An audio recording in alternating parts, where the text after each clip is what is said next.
This is happening as I type this. I hosted at a previous restaurant for 2.5 years, and pretty much know the ins and outs of the role of a host. I recently moved and just started hosting at a new restaurant. I am 20, and the host I am working tonight is 17. So I completed my training, though I will yield the iPad/rotation to whoever has been here the longest. So my co-worker, let's call her Hannah, is in charge, and so while she tells me where to seat people, and plays on her phone otherwise, I am left to bus tables, seat, wipe and reset tables, etc. The other hosts I've worked with usually split the work equally with me, but it's whatever, I don't mind doing it all to pass the time. Hannah gets a to-go order over the phone and puts it in. Now typically, you wait until the to-go customer arrives before grabbing it, so that you can help out, do other host duties, but Hannah decides to go wait in the kitchen for 20 minutes or so until her to-go is ready. Our dinner rush is just ending, so people are getting up, and I'm running around bussing tables while Hannah is in the kitchen waiting on that to-go. I literally have no tables besides the ones that need to be bussed, so I'm making sure no one is walking in, and I go quickly to clean some off. When I brought some dirty dishes and cups to the kitchen, Hannah tells me not to bus tables and wait at the host stand, to ensure every guest that comes in will be greeted. Yeah, I get that, but I need tables to seat them at, and if they aren't coming in, I'm going to do my job and bus those tables. But she insists in a more rude than usual tone that I need to stay up there and not bus tables, so I say okay and stand up the host stand. I play on my phone, text some friends, browse Reddit, the works. No one comes in. Meanwhile, so many tables are getting up and need to get bussed. My manager comes up and lets me know when Hannah gets back up there, I'm cut and free to leave. Literally 30-ish minutes from when she first left the host stand, Hannah comes back up with this tiny to-go order and realizes the restaurant is a mess. I let her know I'm cut and clocked out. I am gone now, lol. TL, DR, hostess with more experience tells me not to bus tables despite the dinner rush being over and no one coming in. I get cut and leave her to bus a dozen horribly messy tables. Last week I was boarding a flight carrying only my purse and a foam coccyx pillow to sit on, tailbone problems. The pillow has a stretchy cover that can be removed. I fly with it every year and have never had a problem. The ticket taker on this particular occasion scanned my ticket, then stopped me, and in the snarkiest voice I've ever heard, said only one personal item allowed. I'm going to sit on this, I don't need to stow it. I said. Much louder he replied, one item. So I stepped aside, took the case off the pillow, shoved my purse inside, folded the pillow and shoved it in there too and zipped the pillowcase closed. We good? I said. He just shook his head and waved me through. I felt silly carrying this weirdly shaped object down the plane to my seat. But whatever. I took it out when I got to my seat and sat on it for my flight as intended. This is a short but sweet one, but I'll always remember the last day of working in a hotel. It was a very slow day. With 10 minutes to spare before I left forever, the hotel manager, a bit of an arrogant bastard, demanded that I move an entire trolley of used trays downstairs. The thing was jammed to the last with stuff. It would have taken quite a while to unload. So I did just that, only he never said to go to the kitchen and empty it out, so I left it outside the kitchen door downstairs, doubled, backwards into the cloakroom, tossed my hotel waistcoat onto a coat rack and walked out the front door, never to be reprimanded. 2012, working in a call center for a financial institution as a customer service rep. Got calls all the time about ruining birthdays and Christmas for overdraft fees. Was always pretty good at getting the customer to focus on the solution and understand I'm there to help. Call comes in. Thank you for calling underscore underscore underscore underscore underscore underscore this is underscore underscore underscore underscore underscore how can I help you today? You can start by turning my forking card back on. Sorry to hear that, I can definitely help with that, let me just collect some information. What more do you forking need to hear? My card doesn't work, so forking fix it? I understand how that can be frustrating, so let's figure this out together and get it resolved. Whatever, man. So I verify him and do some research and find out his card was comprised from malicious charges, so we shut it down and attempted to reach out the day before. He argues for a while about me not being able to turn his card on and that we have to dispute the charges and send him a new card. He gets pretty nasty, but I offer to overnight him a card and waive the fee. Just get me a new forking card. Okay, absolutely. I see you had the sports team card. Do you want the same design? I don't give a fork what it is, I just need a new card.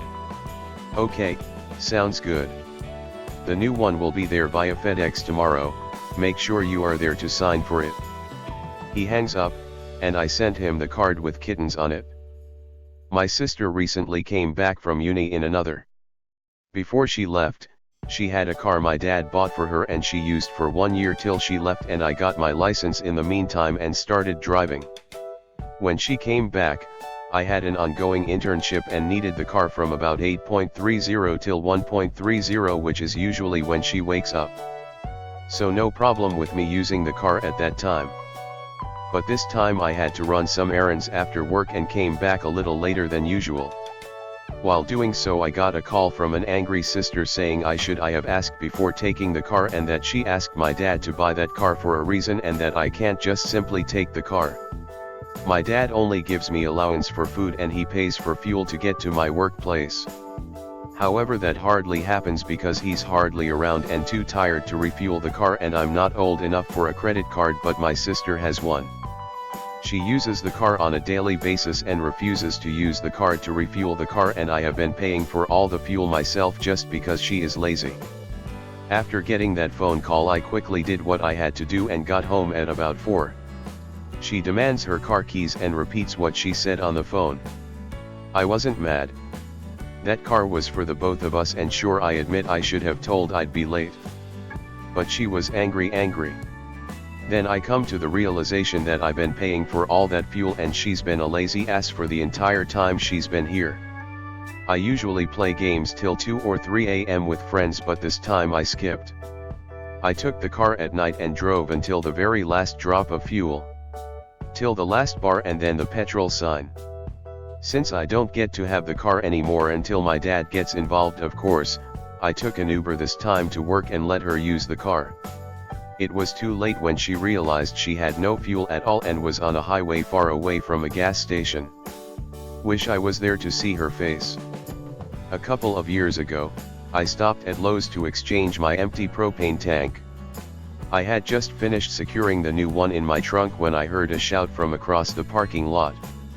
"Excuse me. Excuse me, can you help?" I looked up and saw a middle-aged woman having trouble getting a microwave that she just bought into her trunk. No problem. I went over and helped her. The microwave wasn't too heavy and it fit perfectly into her car. She thanked me, I nodded and I started to walk away. I was a few feet from her car when I heard her say, "Aren't you going to take my cart back up there?" I turned around and saw her pointing at her shopping cart. "Take my cart," she demanded, starting to get a little agitated. "Oh, you know I don't work here, right?" "Yes, I know, but you should still be a gentleman and take my cart." "No. I was helping you out with the microwave, but I am not about to. Take my cart. Now," she yelled, pointing to the store. "Okay, whatever." I didn't want to get into an argument in the middle of the Lowe's parking lot. So, I sighed, walked back to her and took her cart. I started to bring it back toward the store, but this didn't quite sit right with me. I was okay helping her with the microwave, but she was certainly capable of doing this part of the job. If people always do this kind of thing for her, she will never learn her lesson. I was about 10 feet away from her when I decided to stop pushing the cart back and wait for her to get into the car. As soon as she had her door shut, I turned around, walked back to her parking spot, and left that shopping cart right behind her car so she couldn't leave without getting out and moving it herself. I hope that wonderful lady is having the best of luck with her microwave. I work night shifts at a petrol station. There are usually 2 of us on shift, or maybe less because we're short-staffed. Our duties include cleaning the toilets and shop floor, checking the dates of certain shelves, on a rota, serving customers through the night hatch, working deliveries, and baking things for the morning. My shift ends at 6 a.m. Usually we open the store around 5:45 a.m. so aim to have the baking done by 5:30. Today one of my managers has told us that in future we should open the doors by 5 a.m. It's worth noting that once the doors are open 2 people have to man the tills so they can keep an eye on everything. Baking has 2 parts: the longer life things like bread and cookies that start at 1:30 a.m. and finish by 2:30 a.m. and the shorter life items like sausage rolls and croissants which starts at 4:15 until 5:30. My current plan is, do my other duties until 1:30, 3.5 hours, do long life bake, 1 hour, go on my lunch break, 30 minutes, finish off the other duties, 75 minutes, do short life bake, 75 minutes, open door and work tills, 15 minutes, leave. With the new rule to open at 5 o'clock I'm going to have 45 minutes less to do my other duties because I will need to do the bake earlier. My options are, A. Run around like a headless chicken trying to finish everything 45 minutes faster, or B. Leave the work until the day shift turn up, including the manager, and have enough people to have the doors open and do the work. Guess who's going to be picking option B? The manager has been told that opening at 5 is a bad idea and that it would also increase waste because no one buys croissants etc. at 5 a.m. so bake them early is stupid. We'll edit to say what the consequences are. I was working at a restaurant bar last summer as a pizza guy and I gave a helping hand to the kitchen when they needed it. One time one certain customer asked for a pizza, and said you should make like they make them in Italy. This was my second workplace where I was baking pizza, so I do know my work quite well. I was in Italy and I know how it tastes, not really that different from those I was making. So I made him a default pizza that he ordered, because I didn't get what he wanted me to do with the pizza to make it more Italian. As I was going to cut it to slices, he was passing by and glanced over, and asked if it's his pizza, and, after getting a verification that it indeed is his, he asked me to make the crust more crunchy and burn it a little. I told him that the pizza itself will burn then, and it won't be a pleasant meal. Well, he didn't listen and told me that a person that wasn't in Italy can't make a good pizza and so on. I tried to explain to him why I can't so what he wants, but he finished with the customer is always right, isn't it that way? I thought that he'll get what he wants. Yes, excuse me sir, I answered. 2 to 3 minutes later I served him his pizza, and he was happy with the crust. I left with the biggest grin on my face. I knew what was going to happen next. He came by angry AF in less than a minute after getting it. He started screaming that I purposefully burned his pizza and asked for a manager. I had a really nice and chill manager, who knew me and I wouldn't serve a dish looking like that, the slice wouldn't even bend if you lift it. So I explained the situation, and finished with these words, the customer is always right, so I did as the gentleman pleased. He didn't get a refund or anything so he paid €9 for a burnt pizza, ate only one slice and left. You get what you ask for. So recently I started working at a bar and a few people came in and ordered 2 Mai Tais. The girl who usually makes cocktails was sick so I had to try and make them myself just following instructions off the cocktail card we had. It wasn't surprising that they didn't turn out quite as they should have and the people returned them to me saying that they don't want to drink them. No problem there, as I already printed the bill that included the cocktails. I just gave the whole table the next round of beers, that they ordered, on the house, which was slightly more expensive than the cocktails.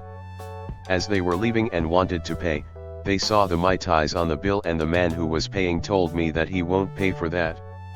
I tried to explain to them that it isn't advisable for the staff to cancel bills that have already been printed so I didn't charge them for the 5 beers they had later, but he insisted that they won't pay for the cocktails.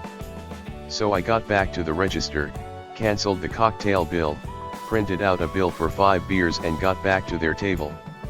The man got confused when he saw that the price is higher now, as if I didn't explain it to him 2 minutes ago, but after a bit of mumbling in his beard he finally paid for the bill he wanted to get. Years ago I worked at a local coffee shop. We served the standard coffee shop menu of coffee drinks and pastries we made in-house. One of our coffee drinks on the menu was a macchiato. We served a traditional macchiato, which is a double shot of espresso with a touch of steamed milk and milk foam, but since a certain chain has named a very different drink the same thing, I would always try to clarify what the customer was ordering when they asked for one. One day a woman came up to the counter on her cell phone.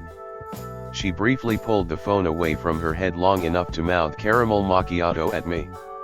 I started my spiel about how we serve a traditional macchiato, which is quite small. Did she want that or one like the other place makes? She cut me off 3 words in and dramatically said, "I know what it is. Just make it." So I rang her up and made it. I made her a tiny drink with espresso, caramel syrup, and milk foam. When I gave it to her, she finally got off her phone call and told me I clearly made it wrong. I explained I made what she ordered, as she told me she knew what she was ordering. She now said she wanted one like she would get at national chain, which I happily made and charged her for. She did not get a refund on the first drink.